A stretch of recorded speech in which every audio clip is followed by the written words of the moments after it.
Okay, this month we're looking at a 2015 Mitsubishi Outlander Sport model. It has a 2.0 liter 16 valve dual overhead cam engine. It's a small sport utility. It has all-wheel drive.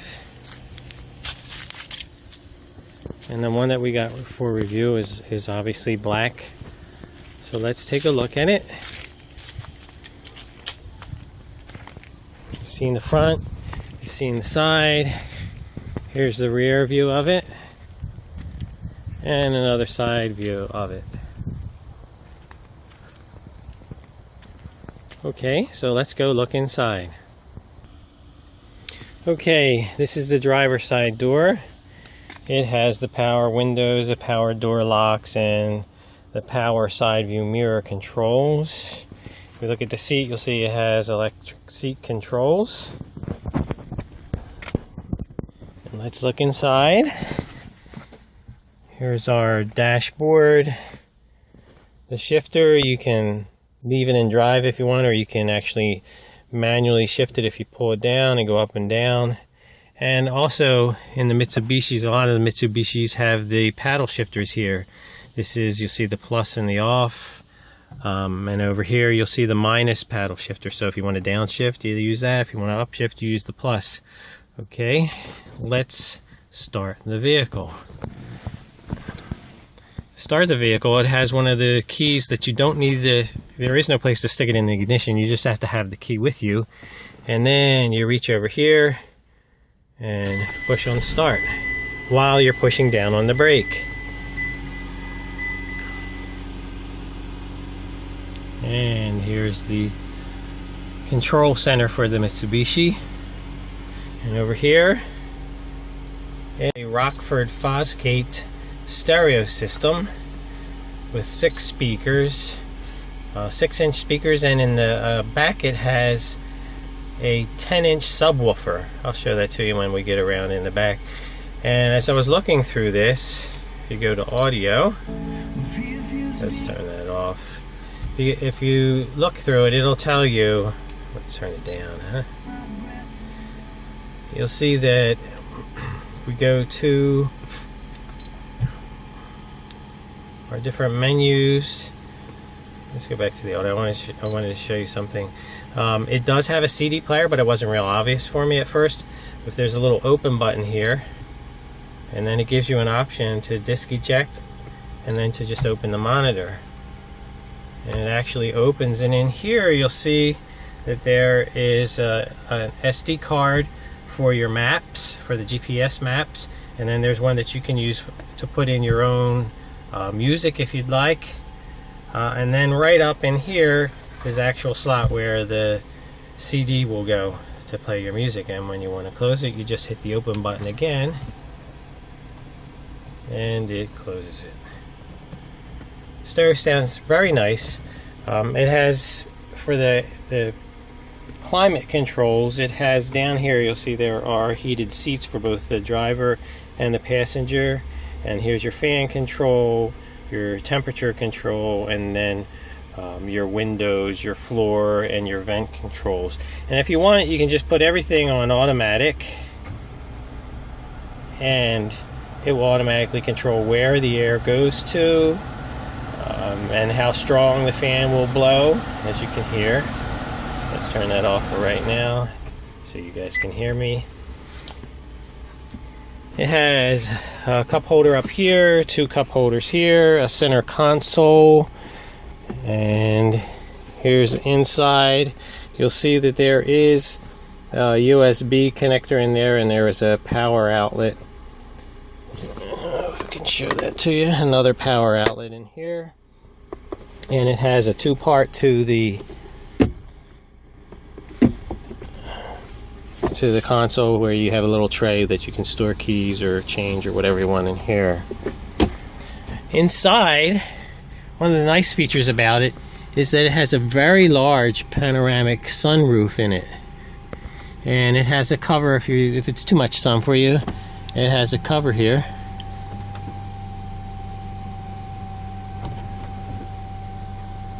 Sometimes when my son is playing video games, he likes it to not be so bright, so we'll shut the cover for him. And let me show you up in here. It has, at night you can see these really well, but it has lights right up in this area, a little row of lights that come on, and you can see them real well at night. It kind of just adds a nice atmosphere as you're driving along.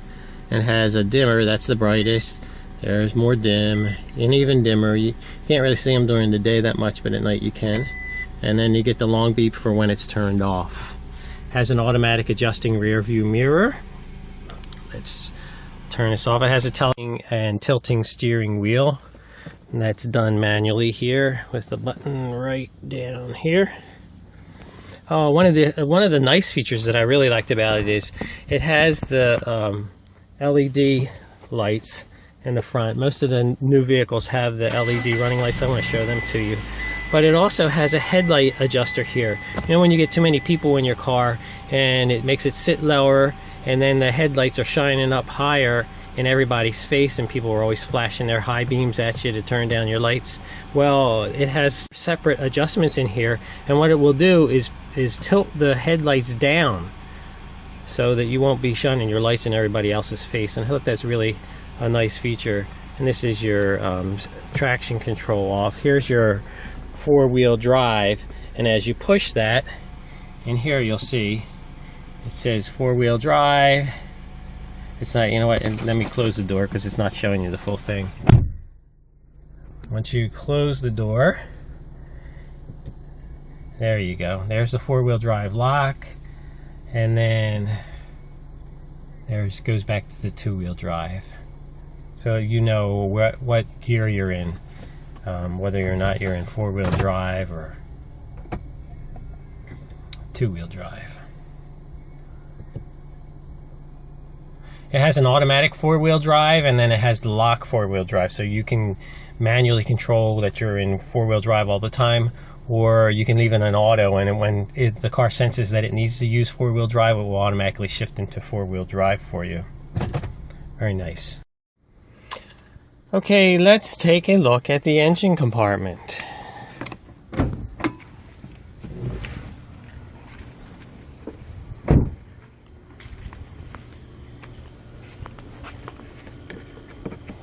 Hang on 1 second. Okay, we'll get the trip bar down in here. It's going to require probably 2 hands while I do this. Hang on 1 second. And yes, it did require 2 hands. The hood is kind of heavy. Here's the engine. You see a MIVEC. That's what they use to call their engine. Everything in here. There's actually some extra room, so if you wanted to get the bigger engine option on it, you probably wouldn't have any problem fitting it in here.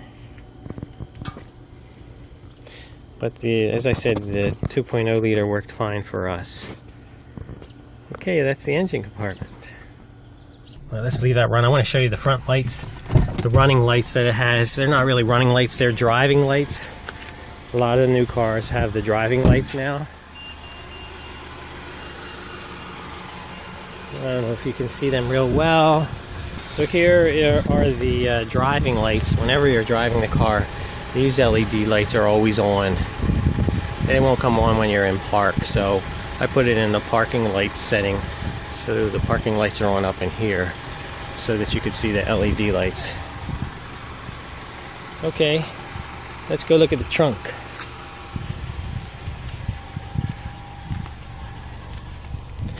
This is the hatchback area, and you can see it has a very nice sized area, hatchback, trunk, whatever you want to call it. And over here is your subwoofer, your Fosgate subwoofer. My son likes the loud music.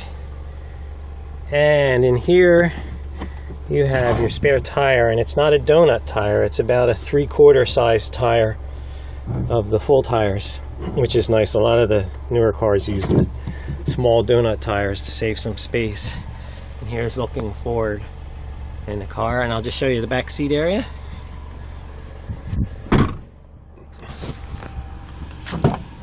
This is the back seat area. I have the seat back all the way because I have long legs. But you can see there's a decent amount of space. My son always sits on the passenger side in the back because he's almost as tall as I am. And here, I'll take a picture of this and put it in a PDF format so you can see the actual sticker for the car.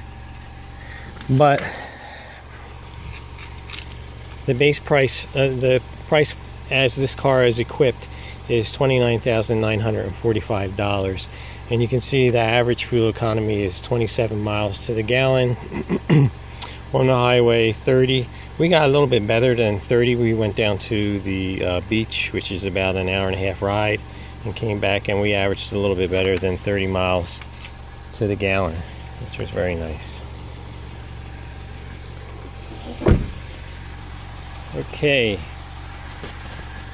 happy with the car. You can hear it running. It's kind of quiet.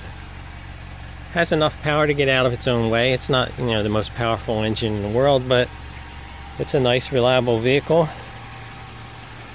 Very happy with how it's performed for us. And one final look before we say goodbye. One other thing I wanted to mention is this has the leather seats. I don't know if they're real leather or not, but I know our other car has leather seats, and it has this design pattern in it. And this car we got, it already had 10,000 miles on it, but it was brought to us for a review. But I wanted to point out that you'll see that the holes allow the fabric to breathe, but what happens is when you spill stuff, it gets stuck in the holes, and it's very hard to get out. I tried vacuuming that with a very powerful vacuum. It was in here before we got it, but I could not get it out. That's just one problem that you have with leather seats that have these holes in it. I'm sure they probably make a product or some kind of brush that you might be able to get them out with, but I haven't found it yet. So just wanted to let you be aware of that. If you do get the leather seat, it's better to have it like this where there are no holes, but I know Mercedes, our older Mercedes does that, and this one had that problem as well. So just something to look out for when you're looking at cars and you're considering buying something. It's a pain to try and keep these clean. Okay, thanks. Bye-bye.